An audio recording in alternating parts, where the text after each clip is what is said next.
ഇന്ത്യയിൽ ഒരു പ്രതിക്ക് വധശിക്ഷ വിധിച്ചതിന് ശേഷം ആ വിധി എഴുതാൻ ഉപയോഗിച്ച പേനയുടെ നിബ്ബ് ഒട്ടുമിക്കവാറും ജഡ്ജിമാർ കുത്തിയൊടിക്കാറുണ്ട് എന്നുള്ള വിവരം നമ്മളിൽ എത്ര പേർക്കറിയാം? വളരെ ശ്രദ്ധിച്ച് കേൾക്കണം. ബ്രിട്ടീഷ് ഭരണത്തിലൂടെ നമുക്ക് ലഭിച്ച ഒരു കസ്റ്റം അഥവാ ആചാരമാണിത്. ഈ പ്രവൃത്തിക്ക് കാരണമായിട്ടുള്ള പല കാരണങ്ങളിൽ ഒന്നാമതായിട്ടുള്ളത്, ഒരു പ്രതിക്ക് വധശിക്ഷ വിധിക്കുക എന്ന് പറയുന്നത് വളരെ ഡിഫിക്കൽട്ടായ, വളരെ ബുദ്ധിമുട്ടുള്ള ഒരു തീരുമാനമാണ്. ആ തീരുമാനം എഴുതിയ പേന മറ്റൊരാവശ്യത്തിന് ഉപയോഗിക്കരുത് എന്ന അർത്ഥത്തിലാണ് ആ പേനയുടെ നിബ്ബ് കുത്തിയൊടിക്കുന്നതെന്നാണ്.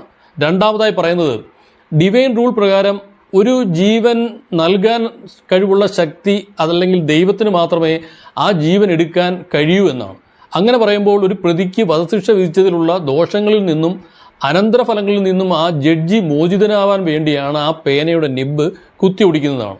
മൂന്നാമതായി പറയുന്നത്, ഒരു പ്രതിക്ക് വധശിക്ഷ വിധി എഴുതിയ ജഡ്ജിക്ക് ആ വിധി തിരുത്തി എഴുതാൻ കഴിയാത്തത് കൊണ്ട് ആ പേനയുടെ നിബ്ബ് കുത്തിയൊടിക്കുന്നതാണ്.